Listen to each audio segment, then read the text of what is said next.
मेघमाଳରେ शीघ्र आगमन करुथिबा आम्भମାନଙ୍କ प्रभु ଯୀଶୁ ଖ୍ରୀଷ୍ଟଙ୍କର ଅତି ପବିତ୍ର ଏବଂ ମୂଲ୍ୟ ନାମରେ ଆପଣ ସମସ୍ତଙ୍କୁ ଆଉ ଗୋଟିଏ ନୂତନ ପ୍ରସଙ୍ଗରେ ପୁନର୍ବାର ମୁଁ ସ୍ୱାଗତ କରେ। ପ୍ରଭୁଙ୍କର ମହାପବିତ୍ର ନାମର ଗୌରବ ହଉ।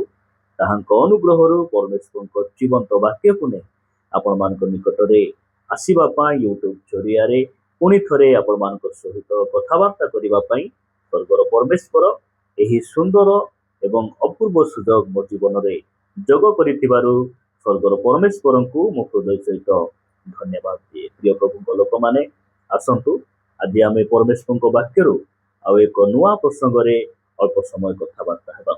ଆଜି ଆମେ ଯେଉଁ ପ୍ରସଙ୍ଗରେ ପରମେଶ୍ୱରଙ୍କ ବାକ୍ୟରୁ ଧ୍ୟାନ କରିବା, ସେହି ପ୍ରସଙ୍ଗର ଶୀର୍ଷକ ହେଲା ଯୀଶୁଙ୍କୁ ଗ୍ରହଣ କଲେ ଏହିପରି ଘର ମିଳିବ।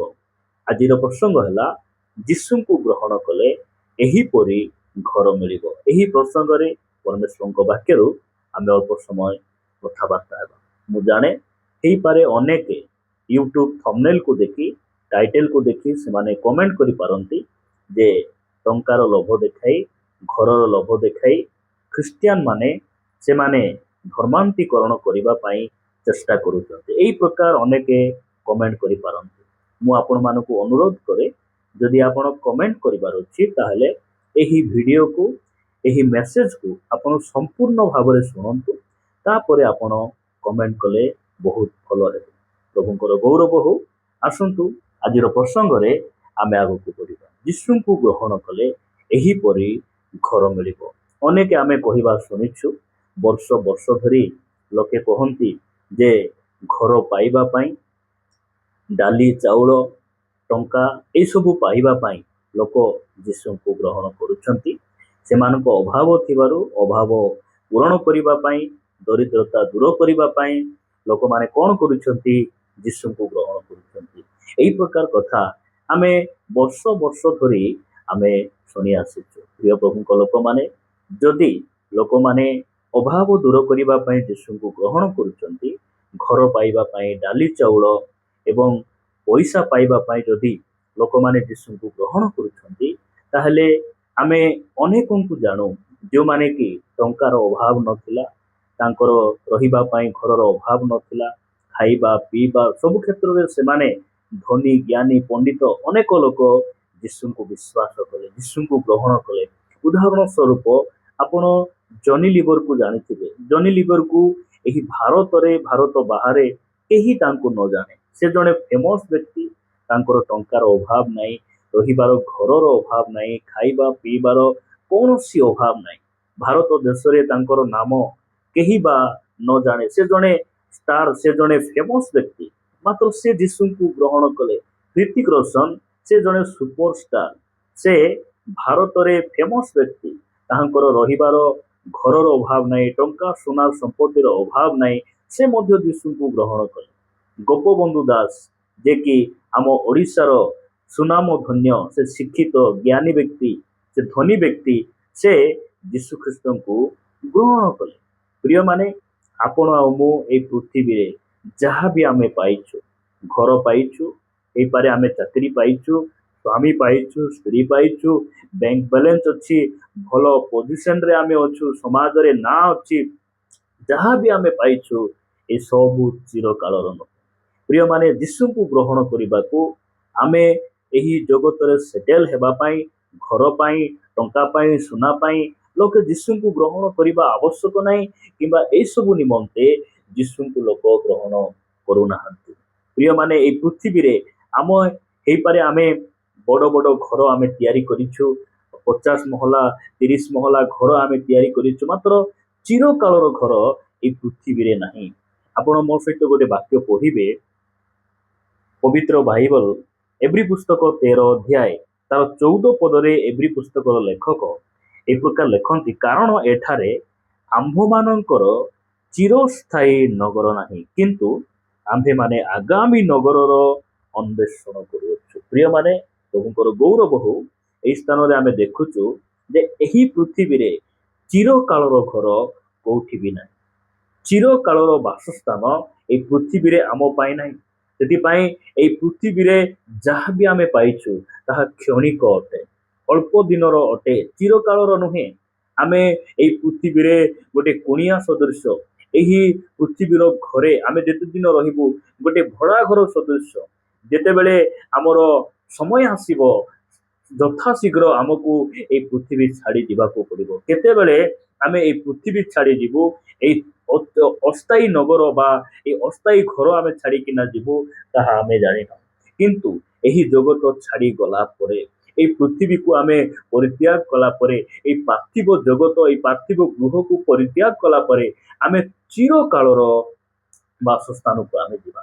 ଚିରକାଳର ବାସସ୍ଥାନ ସେଇ ତାହା କଣ ଅଟେ? ଆଉ ଚିରକାଳର ବାସସ୍ଥାନ ଦେବା ପାଇଁ ଯୀଶୁଙ୍କୁ ଆମେ ଗ୍ରହଣ କରିଛୁ। ଚିରକାଳର ଗୋଟେ ବାସସ୍ଥାନରେ ଆମେ ରହିବା ପାଇଁ ଆମେ ଯୀଶୁଙ୍କୁ ଗ୍ରହଣ କରିଛୁ। ଯଦି ଆପଣମାନେ ମୋ ସହିତ ପଢିବେ ଯୋହନ ଲିଖିତ ସୁସମାଚାର 14 ଅଧ୍ୟାୟ 1 ପଦରୁ 3 ପଦ ପର୍ଯ୍ୟନ୍ତ ମୁଁ ପଢିବା ପାଇଁ ଚାହେଁ।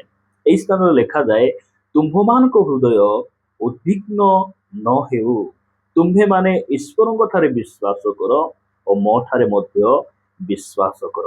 ମୋହର ପିତାଙ୍କ ଗୃହରେ ଅନେକ ବାସସ୍ଥାନ ଅଛି। ପ୍ରିୟମାନେ, ପ୍ରଭୁ ଯୀଶୁ ଖ୍ରୀଷ୍ଟ ଏହା କହୁଛନ୍ତି, ସେ ଏହି ଷ୍ଟେଟମେଣ୍ଟ ଦେଉଛନ୍ତି ଯେ ମୋହର ପିତାଙ୍କ ଘରେ ଅନେକ ବାସସ୍ଥାନ ଅଛି, ଆଉ ମୁଁ ତୁମକୁ ସେଇ ବାସସ୍ଥାନ ଦେବି। ମୁଁ ତୁମକୁ ସେଇ ବାସସ୍ଥାନକୁ ନେଇଯିବି। ସେହି ଅଦୃଶ୍ୟ ଘର, ସେହି ସ୍ୱର୍ଗୀୟ ଗୃହ ବିଷୟରେ ପ୍ରଭୁ ଯୀଶୁ ଖ୍ରୀଷ୍ଟ କହୁଛନ୍ତି। ସେହି ଚିରକାଳର ବାସସ୍ଥାନ ଯାହାକି ସ୍ୱର୍ଗ, ସେଇଠି ଗଲା ପରେ ଆମକୁ ଦୁଃଖ ଆଉ ରହିବ ନାହିଁ, ଅଭାବ ଆଉ ରହିବ ନାହିଁ, ରୋଗ ରହିବ ନାହିଁ। ଆଜି କଣ ଖାଇବୁ, କାଲି କଣ ଖାଇବୁ, ଏସବୁ ଚିନ୍ତା ଆଉ ଆମଠାରେ ନଥିବ। ବ୍ୟଥା କି ଯନ୍ତ୍ରଣା ଆଉ ହେବ ନାହିଁ। ସେ ଆମ ସହିତ ରହିବେ, ଆମ ଆଖିର ଲୁହକୁ ସେ ପୋଛିଦେବେ, ଆଉ ସଦା ସର୍ବଦା ଆମେ ତାହାଙ୍କ ସହିତ ରହିବା।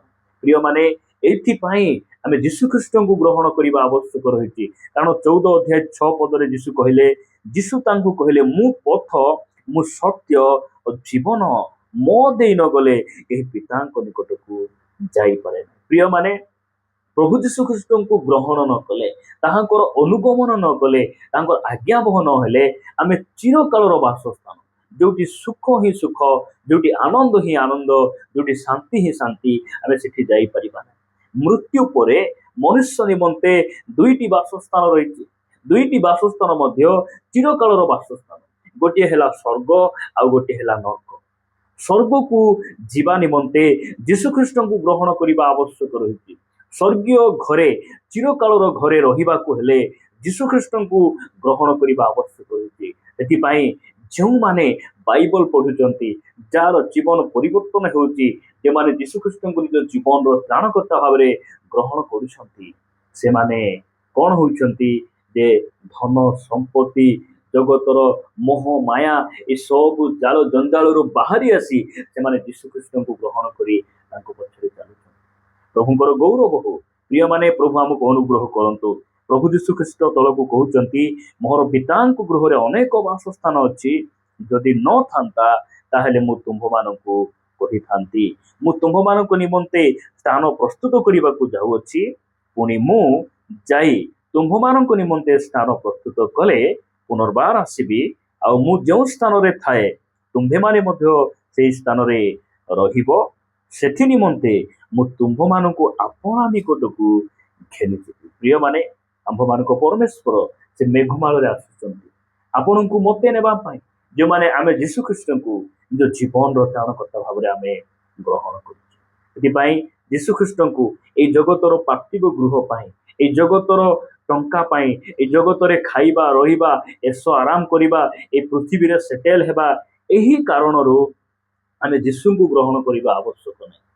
ଏହି ସବୁ ବିଷୟ ନିମନ୍ତେ ଯୀଶୁଙ୍କ ପଛରେ ଯିବା ଆବଶ୍ୟକ ନାହିଁ। କାରଣ ଯେଉଁମାନେ ଯୀଶୁଙ୍କୁ ଜାଣନ୍ତି ନାହିଁ, ଯୀଶୁଙ୍କୁ ଯେଉଁମାନେ ଗ୍ରହଣ କରନ୍ତି ନାହିଁ, ଆମ ଠାରୁ ମଧ୍ୟ ସେମାନଙ୍କ ପାଖରେ ଭଲ ଘର ଅଛି, ଭଲ ବ୍ୟାଙ୍କ ବାଲାନ୍ସ ଅଛି, ଆମ ଠାରୁ ଭଲ ଜବ୍ ସେମାନେ କରୁଛନ୍ତି, ଭଲ ପିନ୍ଧୁଛନ୍ତି, ଖାଉଛନ୍ତି। ପ୍ରିୟମାନେ, ଏ ସବୁ କ୍ଷଣିକ ଅଟେ, ଏ ସବୁ ଚିରକାଳର ନୁହେଁ, ଅଳ୍ପ ଦିନର ଅଟେ।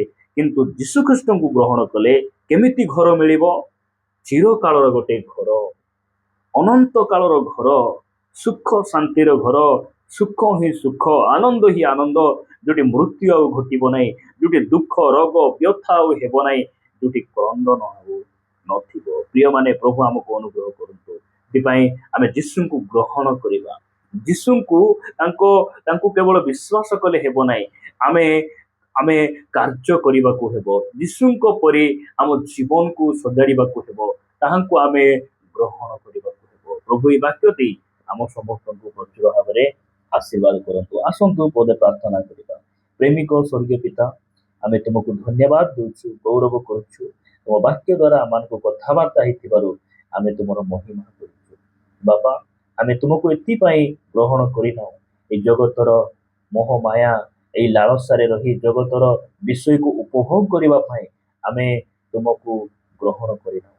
ଆମେ ତୁମକୁ ଗ୍ରହଣ କରିବାର ଆମର ଉଦ୍ଦେଶ୍ୟ, ଆମର ଦର୍ଶନ ବାପା, ଆମେ ତୁମ ସହିତ ରହିବୁ। ଚିରକାଳର ବାସସ୍ଥାନରେ ଆମେ ତୁମ ସହିତ ରହି ତୁମ ମହିମା ଆଉ ଗୌରବ କରିବୁ। ପୁଣି ତୁମେ ଆସି ଆମ୍ଭମାନଙ୍କୁ ଏ ପାପ ଆଉ କଳଙ୍କିତ ଜଗତ ମଧ୍ୟରୁ ତୁମେ ନେଇଯିବ। ଏହି ବିଶ୍ୱାସ ଆଉ ଏହି ଭରସା ରଖି ଆମେ ତୁମକୁ ଗ୍ରହଣ କରିଛୁ। ପିତା, ଦୟାକର, ଯଦି ଆମମାନଙ୍କ ମଧ୍ୟରେ କାହାର ବି এই ଜଗତ ପ୍ରତି ମନ ଲାଗି ଯାଇଛି, এই ପାର୍ଥିବ ବିଷୟ ପ୍ରତି ଆମେ ଆସକ୍ତ ହେଇଛୁ, ବାପା ତୁମେ ଆମମାନଙ୍କୁ ଅନୁଗ୍ରହ କରି ସେଠିରୁ ମୁକ୍ତ କରି ଗୌରବ ପାଅ। ପ୍ରାର୍ଥନା ପ୍ରିୟ ପ୍ରଭୁ ଯୀଶୁଙ୍କ ନାମରେ ମାଗୁଛୁ, ଆମେନ୍ ଆମେନ୍। ପ୍ରଭୁଙ୍କର ଗୌରବ ହଉ। ପ୍ରଭୁ ଆମ ସମସ୍ତଙ୍କୁ ପ୍ରଚୁର ଭାବରେ ଆଶୀର୍ବାଦ କରନ୍ତୁ।